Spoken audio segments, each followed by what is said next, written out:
paz do Senhor Jesus, amém? Estou feliz de estar aqui com vocês. E pastor Vinícius, pastora Carol estiveram conosco na congregação do Jardim Santa Mônica. Domingo passado, teve lá pregando no aniversário da igreja. A igreja lá no Jardim Santa Mônica tem um ano a mais, tem 7 anos. Mas é muito bom estar aqui com vocês hoje. Ver o pastor Edivaldo, que o pastor Edivaldo conheci no início da minha conversão. Pena que a Rita não está aqui hoje, tadinha, manda um abraço para ela. A Rita foi muito importante no início da minha conversão. O testemunho dela no ambiente de trabalho, eu conheci a Rita no trabalho, eu não era crente ainda. O testemunho dela foi muito marcante para mim. Foi uma bênção na minha vida no início da minha conversão. E eu conheci a igreja onde eu estou até hoje, Me batizei através da Rita, A Rita que me levou, me fez um convite, eu conheci a Igreja Evangélica de Presidente Prudente, estamos lá servindo ao Senhor, Pastor Vinícius é um amigão nosso, Nós sempre colhemos bons frutos do nosso discipulado com o pastor Zé Carlos, Muito gostoso. Glória a Deus. Irmãos, antes de entrar na mensagem propriamente dita, eu queria compartilhar um texto breve com os irmãos aqui em Levítico, capítulo 25, em alusão aos 6 anos dessa igreja. Capítulo 25 de Levítico.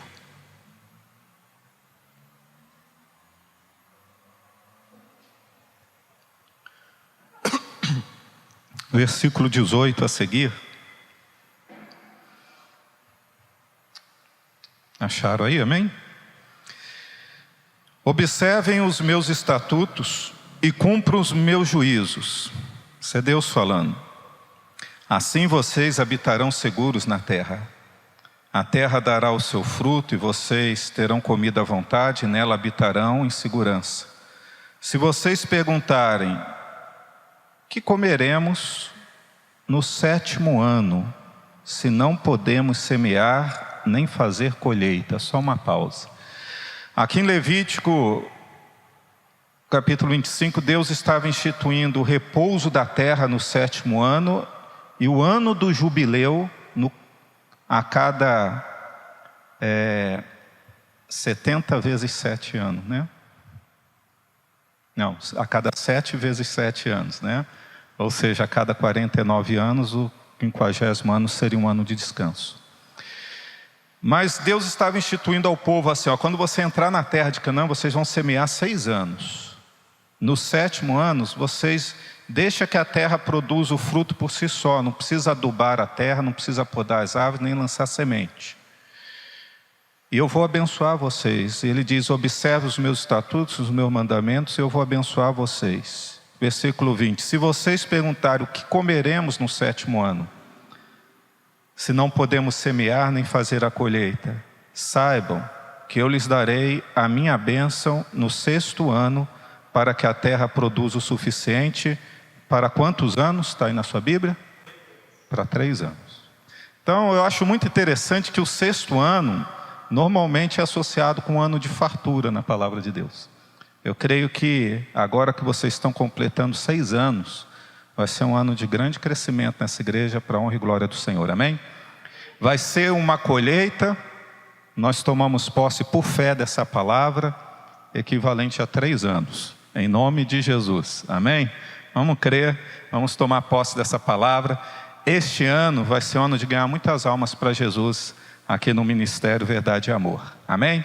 Por quê? Porque Deus estende as mãos para abençoar, em nome de Jesus. Então não se preocupe, A bênção de Deus é nesse 6º ano que vocês estão completando, em nome de Jesus. Glória a Deus. Agora, Deus sempre nos chama para cumprir missões, Nós sempre somos comissionados. Nós temos uma grande comissão que o Senhor Jesus nos deu, que é ir e anunciar o Evangelho, fazer discípulos de todas as nações, batizando-os em nome do Pai, do Filho e do Espírito Santo, ensinando-os a guardar todas as coisas que o Senhor nos tem ordenado. O Senhor nos mandou libertar os cativos, curar os enfermos, expulsar os demônios. Nós temos muitas missões a cumprir. Essas são as missões genéricas, que faz parte do corpo de Cristo. E o Senhor tem missões também mais específicas. Para alguns o Senhor chamou para servirem ao corpo como pastores, a outros como músicos, missionários, diáconos, professores, líderes.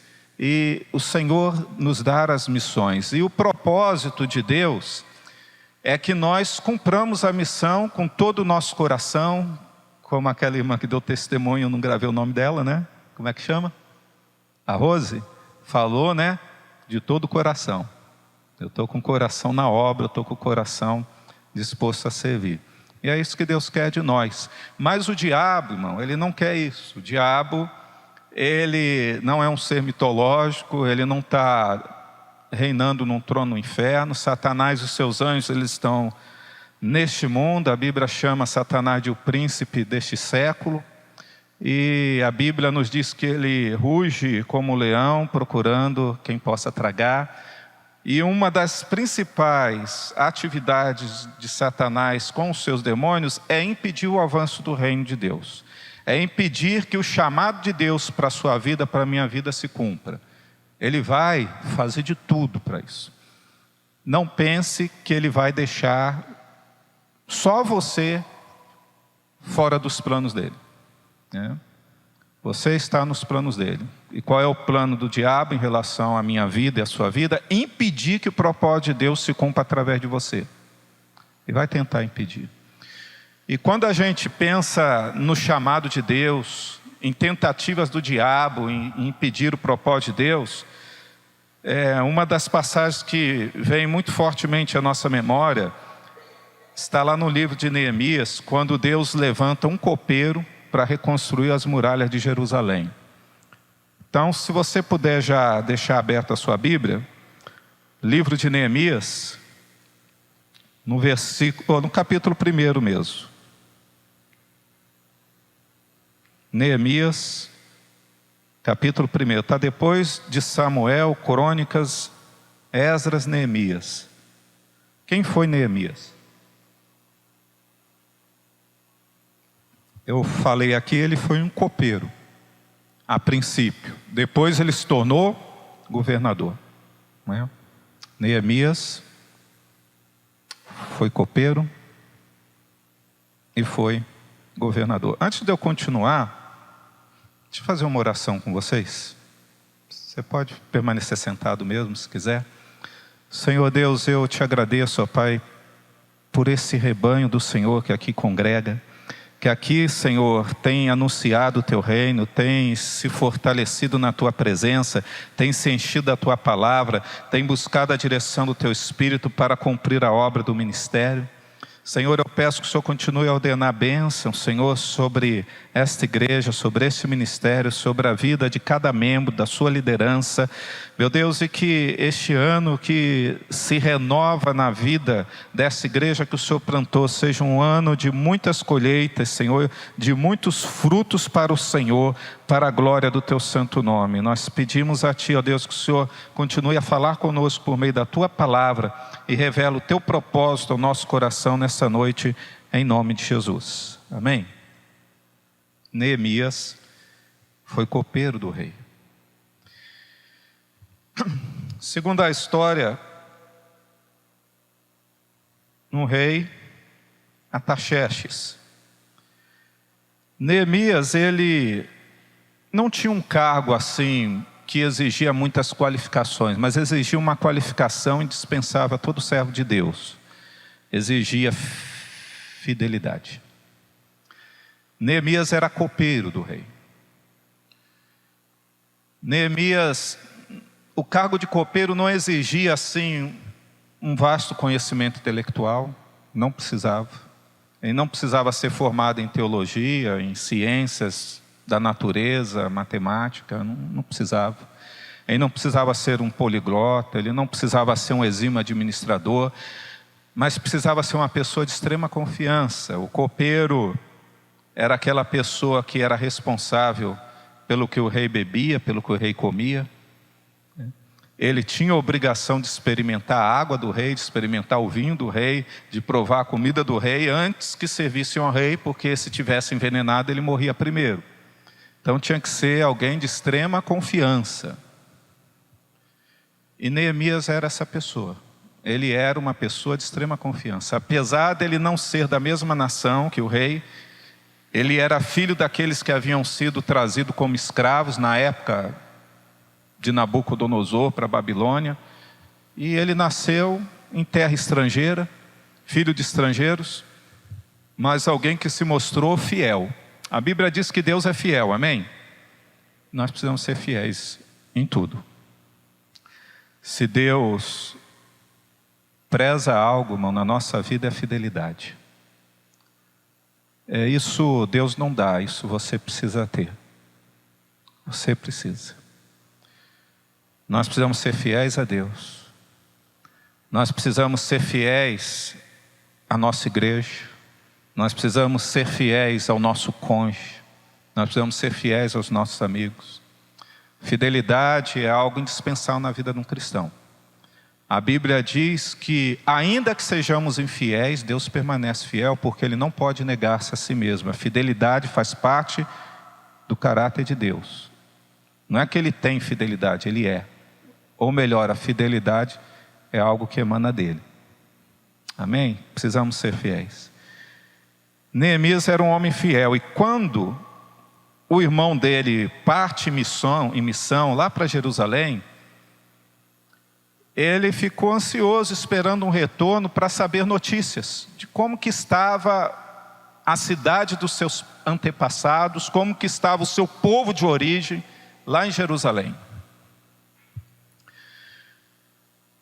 Israel ficou cativo na Babilônia por 70 anos, até que Deus levantou um rei chamado Ciro, e ele editou um decreto e permitiu que os judeus que desejassem podiam voltar para Jerusalém, para Israel, e reedificar as suas cidades. Poderia reconstruir o seu templo, o templo do seu Deus. Esse decreto foi dado por Ciro. Ciro foi imperador do império que sucedeu a Babilônia, né? Império Medo-Persa. Depois do decreto de Ciro, os judeus foram muitos judeus. Saíram de Babilônia, daquelas regiões lá, e foram em caravanas para Israel. Se estabeleceram nas cidades próximas, principalmente em Jerusalém, e começaram a reconstruir suas casas. Começaram a reconstruir o templo. Pensaram em reconstruir os muros. Nem começaram. E os povos que estavam habitando a terra há 70 anos não gostaram de ver os judeus voltando ali. Principalmente aqueles que moravam em Samaria. Então eles começaram a difamar os judeus, escrever cartas ao rei que sucedeu Ciro. E o rei que sucedeu a Ciro ouviu a calúnia daqueles homens, falando que eles estavam tentando se rebelar contra o império, por isso eles queriam reconstruir a cidade. Então o rei mandou parar a obra, não constrói mais o templo, e para e deixa tudo do jeito que está. E ficaram muitos anos com a cidade ainda devastada, destruída, parada, até que na época do rei Dario, novamente clamaram ao Senhor, Deus tocou no coração do rei, e ele autorizou recomeçar a construção do templo. E recomeçar a construir. Mas as muralhas, a cidade, irmão, ficaram queimadas, assoladas, as portas queimadas, as pedras derrubadas. Neemias não sabia que ainda estava nessa situação. Passado muitos anos, o culto ao Senhor ainda não havia sido restabelecido. Não havia sacerdotes lá em tempo integral servindo no templo, porque as pessoas não levavam os dízimos, não levavam as ofertas. Os levitas, cada um teve que arrumar um emprego. Até que Deus levanta um homem chamado Esdras para ir lá restaurar o culto ao Senhor, na mesma época de Neemias. Mas, quando volta uma comitiva de lá, no meio da comitiva havia um irmão de Neemias, então ele vai e se encontra com o irmão e fala: e aí, meu irmão, como é que está a cidade dos nossos pais, dos nossos antepassados? Como é que está o nosso povo? Aí o irmão contou, né? Se tivesse celular, ele tinha tirado a foto, tinha mandado de lá mesmo, mas não tinha. Então ele contou: as portas continuam queimadas, desde a época de Nabucodonosor. Ó. E aí já se passava mais de século. As portas continuam queimadas da cidade, as pedras continuam, as muralhas continuam no chão, e o povo está perdido, não sabe o que faz. O povo vive em pobreza, em miséria, em opressão, e o povo do Senhor continua sofrendo humilhação ali. Neemias chorou, ficou muito triste. Quando ele recebe a notícia, um fardo pesado entrou no coração de Neemias, e ele vai chorar, ele vai orar, mas ele não reclama. Em vez de reclamar ou de se lamentar, ele começou a orar mais, a jejuar, a buscar a presença do Senhor, a interceder pelo povo dele. Irmão, olha só que interessante, Neemias não conhecia uma viva alma que morava em Jerusalém, porque ele já nasceu em cativeiro, e aquele povo que nasceu lá, já era a segunda, terceira, os pequenininhos, quarta geração. Ele não conhecia, eles não se conheciam, mas o vínculo de amor que ele tinha pelo seu povo, que era o povo de Deus, era tão grande, que aquilo trouxe um fardo muito pesado no coração dele. O meu povo não pode viver em opróbrio. Deus já nos libertou do cativeiro. Deus já deu a ordem aos reis para que se reconstruísse a cidade, reconstruísse o templo, se ordenasse o culto ao Senhor, e o povo pudesse habitar na terra que Ele tirou o povo do Egito, nossos antepassados, e colocou lá. Por que nós estamos ainda nessa miséria, nessa pobreza, nessa desgraça? E ele começou a orar, a clamar, a buscar a presença do rei, até que, presença de Deus, até que Deus moveu o coração do rei a quem ele servia em seu favor. E aí, Deus tocou o coração do rei para que o rei enviasse ele, que era só um copeiro, como governador para Jerusalém, para reconstruir a cidade. Olha que coisa maravilhosa. Mas vamos ler a palavra do Senhor em Neemias 1, versículo 5. Vamos ver uma das orações que Neemias fez quando recebeu a notícia da destruição de Jerusalém. Ele disse: ó Senhor Deus do céu, Deus grande e temível, que guardas o pacto e usas de misericórdia para com aqueles que te amam e guardam os teus mandamentos. Estejam atentos os teus ouvidos e abertos os teus olhos para ouvires a oração do teu servo, que eu hoje faço perante ti, dia e noite, pelos filhos de Israel, teus servos, confessando eu os pecados dos filhos de Israel que temos cometido contra ti. Sim, eu e a casa do meu pai pecamos. Olha que legal, irmãos. Embora quem pecou tinha sido os antepassados, por isso eles foram levados escravos. Quem estava em desobediência e não tinha reconstruído a cidade e reordenado o culto era o povo que estava lá em Jerusalém, não era ele. Mas ele fala: nós confessamos os nossos pecados, que eu e a casa do meu pai temos cometido, porque ele se viu: eu faço parte desse povo, o pecado desse povo é meu pecado também, porque nós somos um. Se alguns pecam por ação, eu estou pecando por omissão, eu sou pecador igual. Às vezes a gente vê as coisas erradas no meio do corpo de Cristo, no meio do nosso povo. Aquele povo lá está pecando. Se a gente não faz nada, a gente peca por omissão também. Então a nossa oração tem que ser: Senhor, perdoa porque nós temos pecado. Quer por ação, quer por omissão. E Neemias entendia, ele diz: eu e a casa do meu pai pecamos. Na verdade, temos procedido perversamente contra ti, não temos guardado os mandamentos, nem os estatutos, nem os juízos que ordenaste ao teu servo Moisés. Lembra-te, pois, da palavra que ordenaste ao teu servo Moisés, dizendo... Olha só, irmão, que coisa maravilhosa. Neemias lembrando Deus do que ele disse. Senhor, lembra o que o Senhor falou para Moisés? No meio da oração. Irmão, você pode lembrar Deus das promessas dele, viu? Quando você estiver orando. Amém? Deus gosta disso. Não que ele se esquece.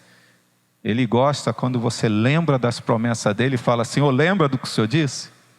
E ele falou, Senhor, lembra, pois, da palavra que o Senhor ordenou ao teu servo Moisés, dizendo, se vós transgredirdes, eu vos espalharei por entre os povos. Foi isso que tinha acontecido. Mas, tinha um mais aí na promessa de Deus.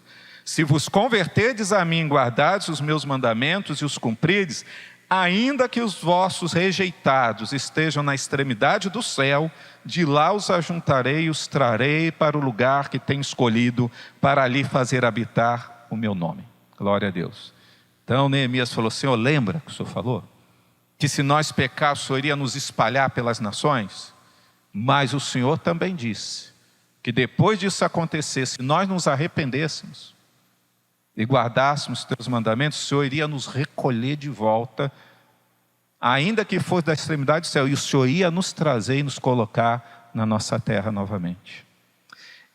E aí Neemias fala, eles são os teus servos e o teu povo, que tu resgataste com teu grande poder e com a tua mão poderosa. Ó Senhor, que estejam atentos os teus ouvidos à oração desse teu servo e à oração dos teus servos, que se deleitam em temer o teu nome, e faze prosperar hoje o teu servo, e dá-lhe graça perante este homem, que era o rei.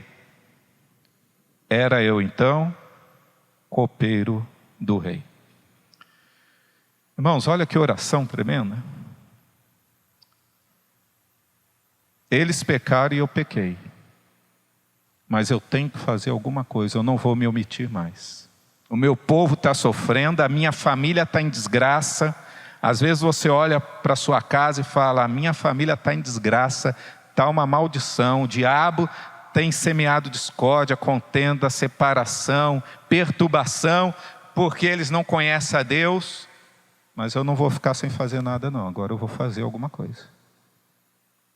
Eu não vou ficar aqui, no bem bom, no palácio, enquanto minha família, o meu povo, os meus irmãos estão em desgraça e em ruína. Senhor, eu tenho uma promessa tua.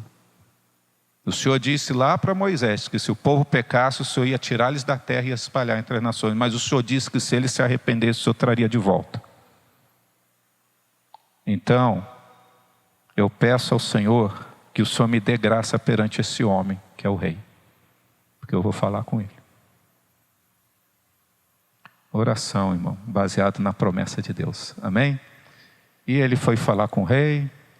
Na verdade, ele estava com medo de falar com o rei. Neemias não era mais corajoso que você, viu? Estava com medo. Ele chegou lá para servir água para o rei. A Bíblia não fala, mas eu imagino que falou, bom dia, né, rei? Bom dia, Neemias. Tudo bem, tudo bem? Ele não falou nada.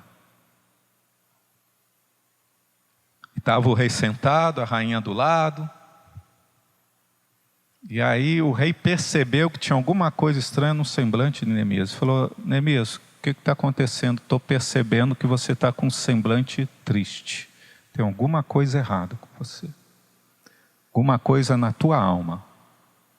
Olha como que o Espírito Santo é maravilhoso. Neemias estava com medo, ele não sabia como abordar o rei. Deus já deu a deixa. Aí ele falou, como não estaria triste meu coração se a cidade do sepulcro dos meus pais, né, está destruída e tal. E ele contou tudo o que aconteceu, fez um relato, falou, é por isso que eu estou assim, rei. Aí novamente o Espírito Santo toca no coração do rei e fala, Neemias, o que você quer que eu faça? Aí pronto, né? Senhor, se o Senhor se agradar, permita que eu vá lá reconstruir a cidade, reconstruir seus muros. Eu só peço que o Senhor me dê um salvo-conduto, autorização do rei, e deixa que eu pegue madeira no bosque real, porque nós vamos precisar. E o rei deu um anel para ele de governador, nomeou-lhe governador da província de Jerusalém. Tudo que você precisar da dispensa real lá, você pega e vai uma guarda acompanhando você. Olha que benção. E ele era até então, o que ele era? Copeiro. E aí ele passou a ser governador. Por quê? Porque Deus achou assim, não, esse rapaz aí já é copeiro há muito tempo, eu vou colocar ele para ser governador porque eu quero recompensar ele, porque é bom ser governador, é melhor ser governador que copeiro.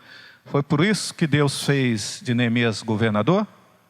Porque tinha um propósito para ele ser governador. Um propósito para o reino de Deus. Da mesma forma José. Por que Deus fez José governador do Egito? Não, tadinho, né? Foi traído pelos irmãos, foi escravo tanto tempo, foi preso. Eu vou dar uma recompensa para ele, vou colocar ele como governador, só para ele poder ficar rico, ganhar dinheiro e como é que fala assim? Como é que é a gíria que o povo ostentar, né? Só para isso que Deus pôs José como governador? Para cumprir o propósito do reino. Então, irmão, Deus nos coloca onde precisar nos colocar, se nós estamos dispostos a cumprir o propósito do reino dele. Amém? Se precisar nos levar para a cadeia, ele nos leva, igual levou José. Se precisar colocar como governador, ele coloca. Como colocou Neemias também. Amém? Ao chegar em Jerusalém, irmão, o coração do povo também estava em ruínas, não era só a cidade. Aquele povo não tinha autoestima, aquele povo não conhecia, não acreditava nas promessas de Deus, aquele povo estava com a sua fé abalada.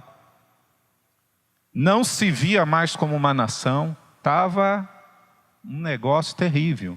Não era só as muralhas, era o coração do povo que estava em ruínas. E aí, irmãos, o papel que Neemias se viu ali para fazer não era só reconstruir as muralhas, era encorajar e reconstruir a autoestima daquela nação e o coração do seu povo. Não era fácil. Ele tinha que motivar um povo a fazer uma grande obra, que eles estavam tentando fazer já há décadas, já há quase 80 anos, desde o decreto de Ciro até Neemias ter ido lá, já era para estar pronta aquela cidade, aquelas muralhas lá, quase 80 anos, e não estava ainda. Morreu gente, nasceu gente, o negócio estava lá do mesmo jeito. Neemias capítulo 2, versículo 17 diz: então eu lhes disse, ele fez uma reunião, chamou os chefes das famílias na cidade, então lhes disse: bem vedes vós o triste estado em que estamos. Como Jerusalém está assolada, as suas portas queimadas a fogo, vinde, pois, e edifiquemos o muro de Jerusalém, para que não estejamos mais em opróbrio, nós não vamos mais ser humilhados pelo inimigo. Vamos reconstruir essa cidade. Amém? Olha que palavra, hein? Quanto tempo você acha que demorou para Neemias reconstruir as muralhas, colocar os batentes, colocar as portas e fortificar toda a cidade? 52 meses ou dias? Dias. 52 dias. Ele concluiu a obra. Que há décadas e décadas estava para ser feita. Em 52 dias, ele reconstruiu as muralhas, colocou os batentes nas portas, colocou guardas. Com Esdra restabeleceram o culto ao Senhor, colocaram os levitas no seu ofício, os sacerdotes no seu ofício, clamou o povo a trazer os dízimos nas ofertas, restabeleceu o culto ao Senhor. Esdras ensinava a palavra de Deus para o povo, e o negócio começou a andar e a prosperar, irmão. Mas não foram fáceis esses 52 dias, foi muito difícil, né? Foi muito difícil. Neemias capítulo 12, versículo 30, diz: e os sacerdotes e os levitas se purificaram o povo, as portas e o muro. Capítulo 13, versículo 9, então, por minha ordem, purificar as câmaras. Essas câmaras eram os aposentos que tinham em volta do templo. Na época de Neemias, aquelas câmaras foram construídas para guardar os dízimos, as primícias e todas as ofertas consagradas a Deus. Na época de Neemias, tinha virado até casa de ímpio. Alugaram lá, virou kitnet, gente que nem era do povo de Deus, estava morando lá na dependência do povo, do templo. Estava uma bagunça o negócio lá. Então, por minha ordem, purificar as câmaras, tornei a trazer para ali os utensílios da casa de Deus, juntamente com as ofertas. de cereais e de incenso. Glória a Deus. Não só reconstruiu os muros, colocou as portas, restaurou a autoestima do povo, mas restabeleceu o ofício dos sacerdotes, dos levitas, a pregação da palavra e o culto a Deus. Essa parte ministerial, Esdras ajudou muito Neemias nisso. Ou Neemias ajudou Esdras, porque Esdras foi primeiro. Mas foi uma bênção. Deus usou esses dois homens para que, novamente, Israel pudesse dizer: temos uma capital, somos novamente uma nação. Somos o povo de Deus, Deus não nos esqueceu. Mas se Neemias estivesse lá, de braço cruzado, chorado e falado: por que aquele povo lá não faz alguma coisa? Talvez tivesse Jerusalém destruída até hoje, de novo. Está certo que ela foi destruída na época dos romanos, né? E reconstruída. Mas esses 52 dias, irmão, foram muito difíceis. Os inimigos tentaram de tudo para parar a obra. A gente comentou que quando lá atrás o rei Ciro ordenou que o povo viesse e reconstruísse a cidade, o templo, eles começaram. Mas os inimigos do povo de Deus, principalmente os que moravam na região de Samaria, eles tentaram impedir e fizeram calúnias, intrigas, ameaças, e a obra parou por muitas décadas. Parou. Eles falaram assim: vamos construir só uma nossa casinha aqui, vamos morar aqui, tudo bem. Até que Deus levanta Ageu lá, Zacarias, outros profetas, e fala: vocês estão vivendo em casa rebocada, enquanto a minha casa está em ruínas. Vocês ganham um salário, parece que põe no saco furado, o salário acaba antes do final do mês e vocês não sabem por quê. E eu vou falar para vocês por quê, disse o Senhor. Porque vocês estão cuidando da casa de vocês, das coisas de vocês, enquanto a minha casa está em ruínas. Então Deus levantou Ageu, levantou Zacarias, tudo nessa época, irmão, para que o povo buscasse o Senhor, fizesse a obra de Deus. Agora, o inimigo tentou impedir Neemias. Abra aí Neemias 4:1. E eu quero passar agora do meio para a conclusão da mensagem, para falar das 5 estratégias que o inimigo usou para impedir Neemias de concluir a obra dele. A primeira estratégia que o inimigo usou foi a zombaria. Alguém já zombou de você quando você se converteu a Cristo? Família, parente?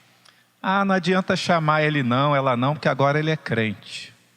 Para que chamar ele para festa? Ele não vai beber cerveja mesmo? Né? Nossa, cuidado, não mexe que agora é anjo, só falta asa. Né? Já viu esse tipo de zombaria, de brincadeirinha? Né? A zombaria, irmão, é a primeira estratégia que o inimigo usa com o não convertido, porque o desejo de aceitação do grupo é algo que é muito forte para a maioria das pessoas. Seja do adolescente ou do jovem no meio dos coleguinhas de trabalho, seja da nossa círculo de amizades no trabalho, no meio da família. Nós temos desejo de aceitação, isso é natural do ser humano.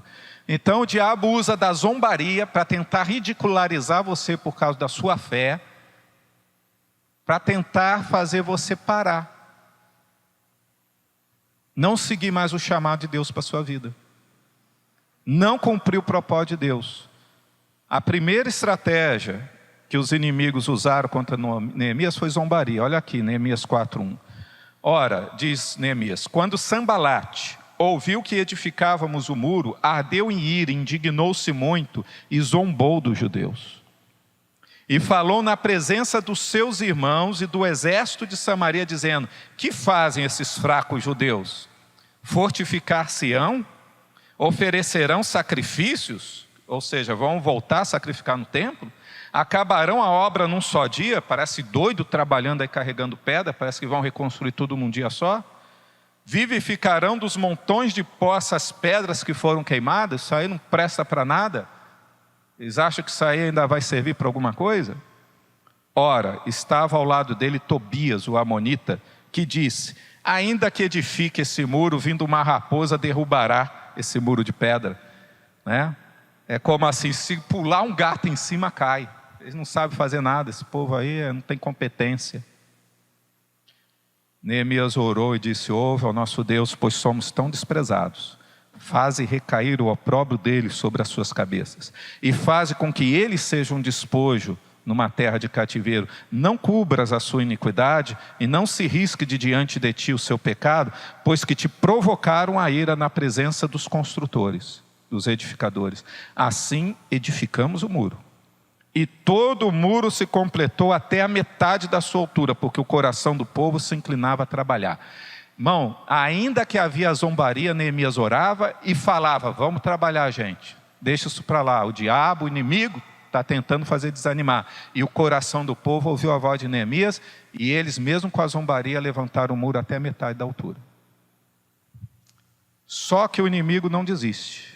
Quando ele vê que a zombaria não consegue te parar, aí ele parte para um estágio mais agressivo, ele parte para a ameaça. Foi o que aconteceu aqui. Neemias 4:11. E os nossos inimigos disseram: nada saberão nem verão até que entremos no meio deles e os matemos e façamos cessar a obra. Nós vamos matar esse povo e vamos pegar eles de surpresa. Aí essa obra vai parar. Mas sucedeu que, vindo os judeus que habitavam entre eles, 10 vezes nos disseram: de todos os lugares de onde moram vão subir contra nós.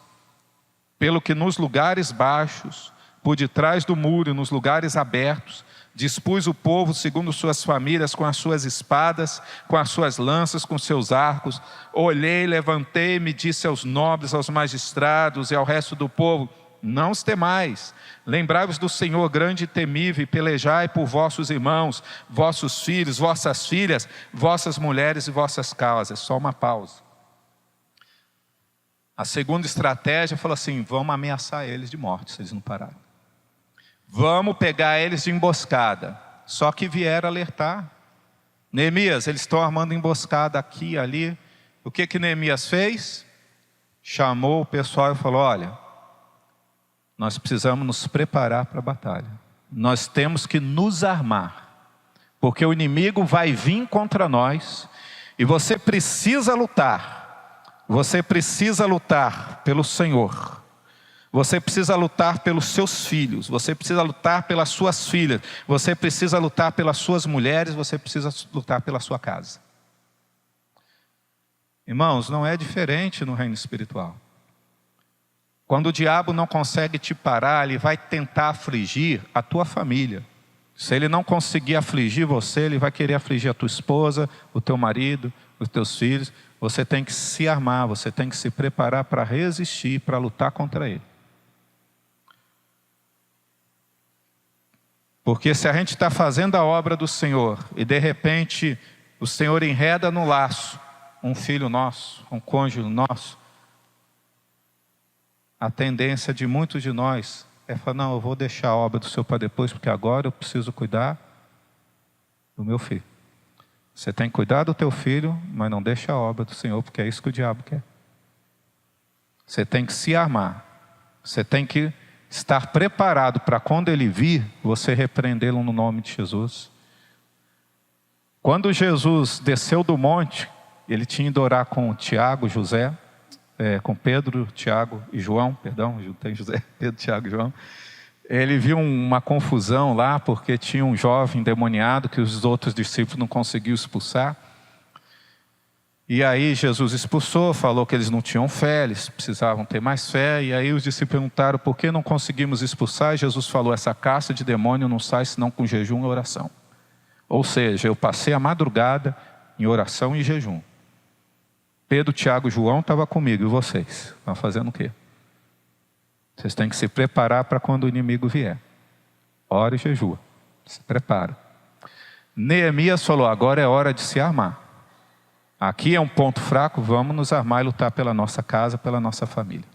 Versículo 16, ou 15.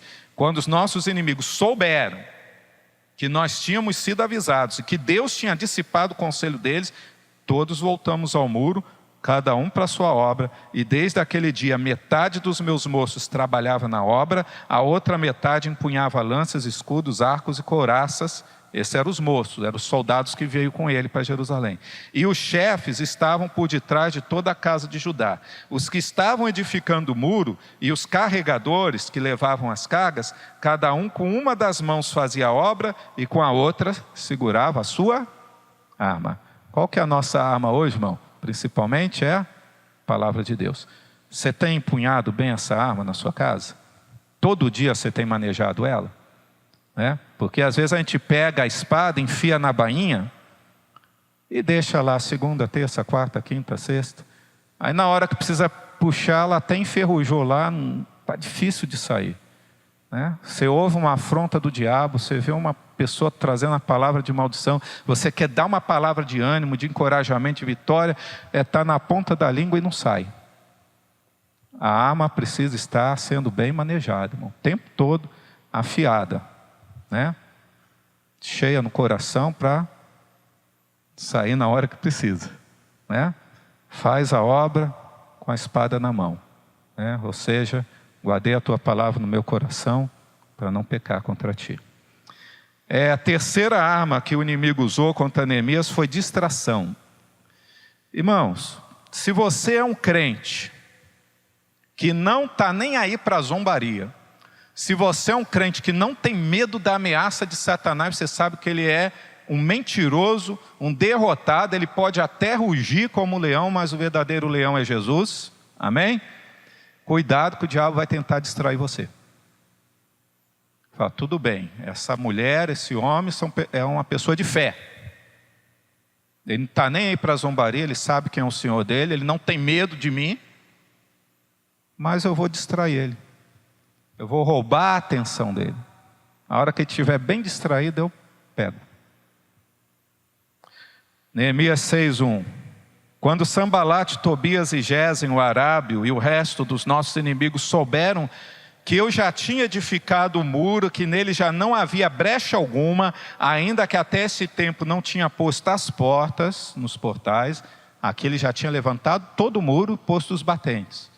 Faltava fazer as portas e colocar as portas. Sambalate e Gesem mandaram-me dizer: vem, encontremo-nos numa das aldeias da planície de Ono. Eles, porém, tentavam fazer-me mal. Vem cá, Neemias. Vamos lá na chácara lá do fulano. Vamos fazer um almoço lá, a gente precisa conversar. Vamos bater um papo, a gente precisa se entender um pouco. Para um pouquinho o que você está fazendo e tira o foco um pouco da obra. Vamos conversar, vamos bater um papo, vamos trocar uma ideia aqui. O que ele estava tentando fazer? Distrair Neemias, tirar o foco de Neemias. Versículo 3, enviei-lhes mensageiros a dizer, estou fazendo uma grande obra. O que ele estava fazendo? O que você acha que Deus mandou você fazer nesta igreja? Ele mandou vir aqui, sentar, louvar e ouvir a mensagem. Não, ele não mandou você fazer só isso. Ele chamou você a fazer uma grande obra.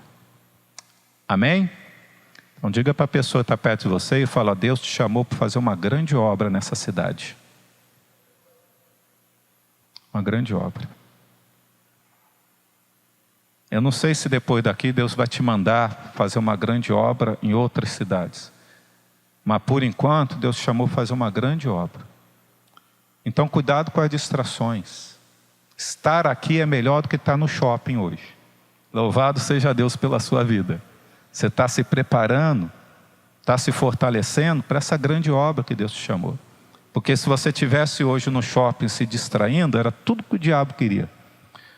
Porque ele não conseguiu colocar incredulidade no seu coração, ele não conseguiu te amedrontar, mas ele tentou te distrair.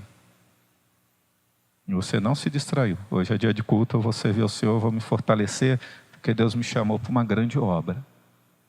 E Neemias falou, versículo 3, enviei-lhes mensageiros a dizer, estou fazendo uma grande obra, de modo que não poderei descer. Por que cessaria esta obra quando eu deixasse e fosse ter com você? Não. Vou fazer uma grande obra. Não, hoje eu marquei uma visita para uma pessoa que está precisando ouvir de Deus, está precisando de oração. E eu vou orar por ela. Não, mas deixa eu fazer essa visita outro dia, vamos tal lugar. Não, hoje não. Hoje eu tenho um compromisso de orar por alguém. Estou fazendo uma grande obra. Cuidado com as distrações. Eu fiquei de fazer uma visita todo domingo, mas esse domingo vai passar um jogo tão legal, né? Não vou fazer visita hoje não. Vai fazer a visita, foi Deus propondo no teu coração, vai fazer.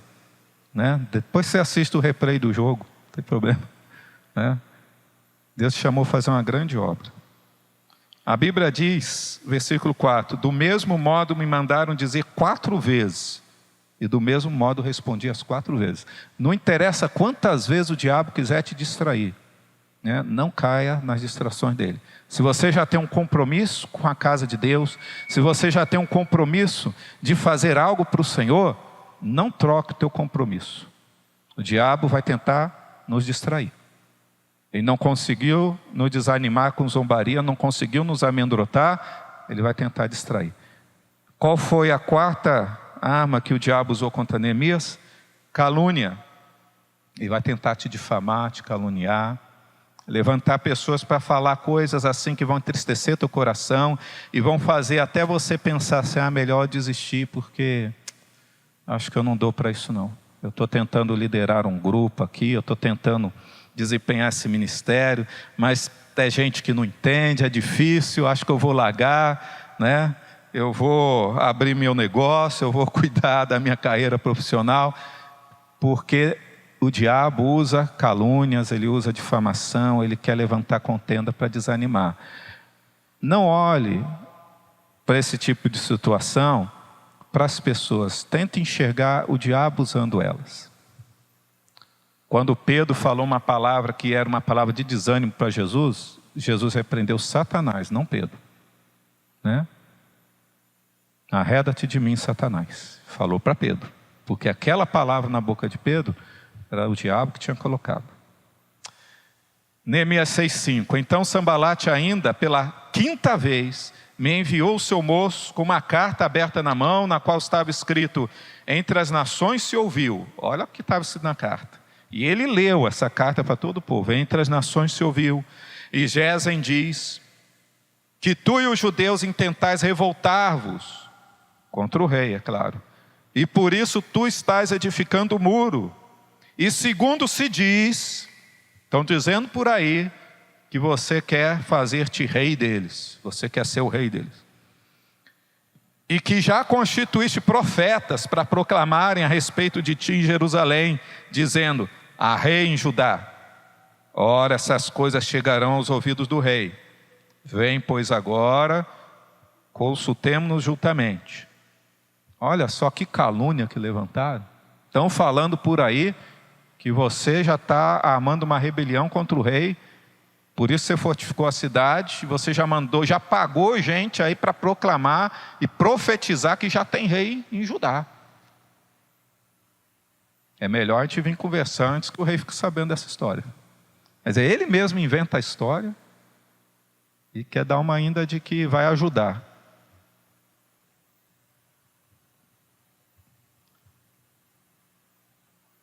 Versículo 8. Então mandei dizer-lhe, de tudo que dizes, coisa nenhuma sucedeu.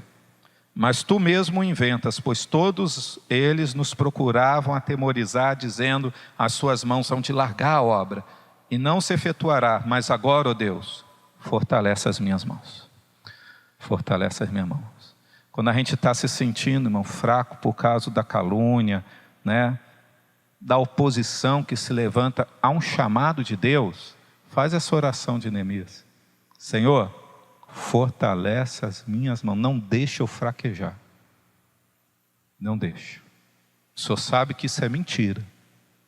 É grave o que estão falando. Sedição, traição, punição era a morte. Fortalece as minhas mãos, não vou ceder. Né? Não deu certo a cilada do diabo. E por último, o que o diabo quis armar? Uma cilada para que Neemias não tivesse mais autoridade, queria fazer Neemias pecar, cair em pecado. Armou uma cilada para Neemias pecar e perder a autoridade. Porque se nós pecarmos, irmão, se nós estivermos em pecado, nós perdemos a autoridade diante dos nossos inimigos.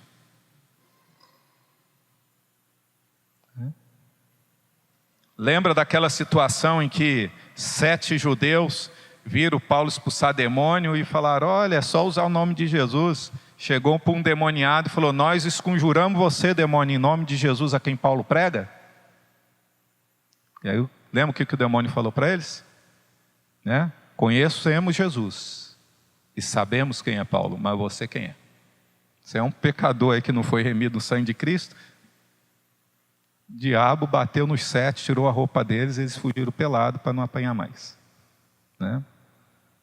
Então, o pecado nos desqualifica. E se nós pecarmos? Confessamos nosso pecado, Deus é fiel e justo para nos perdoar. O diabo, né, o inimigo, armou cilada contra Neemias. Olha só que cilada terrível, olha.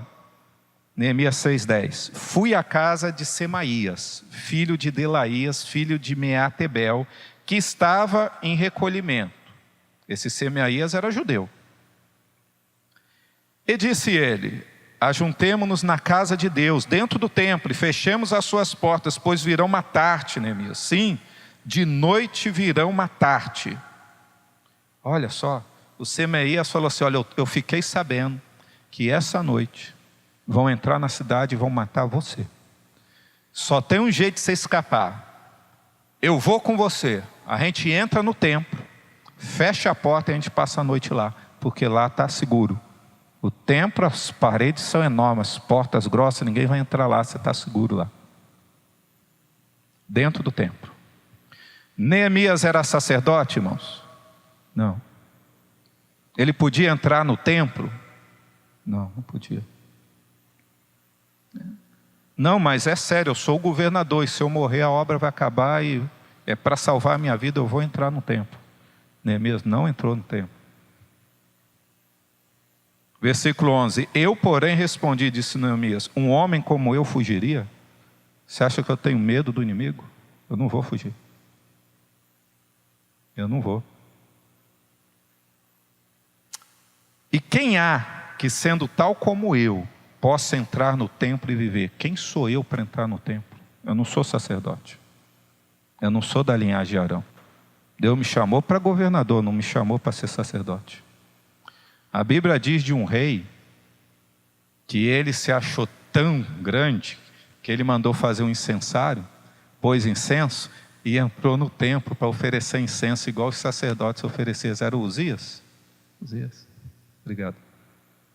A hora que os sacerdotes viram o rei entrando no templo, eles chegaram e barraram o rei e falaram: não, rei, você não pode entrar aqui. Ele falou: mas eu sou o rei. Ele falou: não interessa ser o rei. Só o sacerdote pode entrar. Ele falou: você sabe quem você está falando? Na hora que ele quis mandar prender lá, Deus feriu Uzias com lepra e apareceu a lepra na testa dele na hora. Então, a hora que os sacerdotes viram, ele empurraram ele para fora: você está leproso. Aí, a hora que ele viu que ele estava leproso, ele se desesperou e morreu leproso. Neemias falou: um homem como eu entraria no templo e viveria? De jeito nenhum.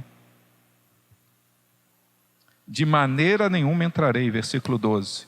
E percebi que não era Deus que tinha enviado Semaías. O Semaías estava lá, olha, Deus está avisando, está falando. Não, não foi Deus não que tinha enviado. Mas ele pronunciou essa profecia contra mim, porquanto Tobias e Sambalate o haviam subornado. Irmão, o diabo usa até gente para falar profecia, para te fazer pecar, viu? Cuidado, por isso a Bíblia diz: provai as profecias.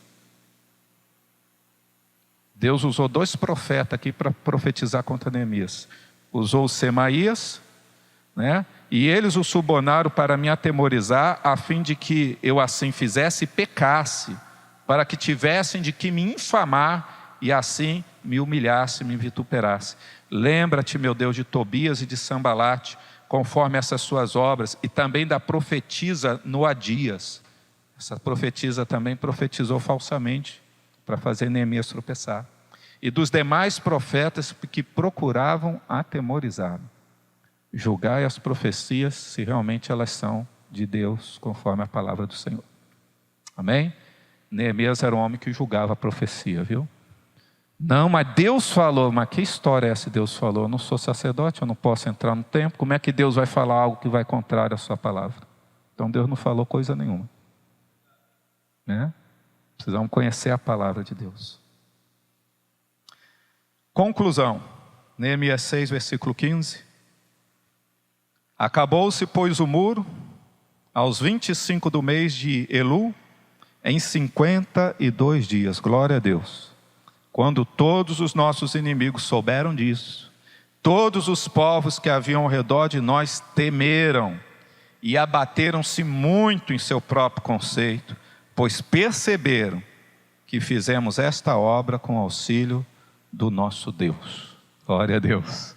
Irmãos, a obra que nós fazemos é para a glória do Senhor quando nós vemos o fruto, viu? Porque é com auxílio de Deus.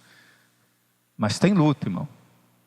Tem batalha e tem vitória em nome de Jesus. Louvado seja o nome do Senhor. Meus irmãos, eu quero dizer que Deus tem muitas promessas de conquista para você. A palavra dele está repleta.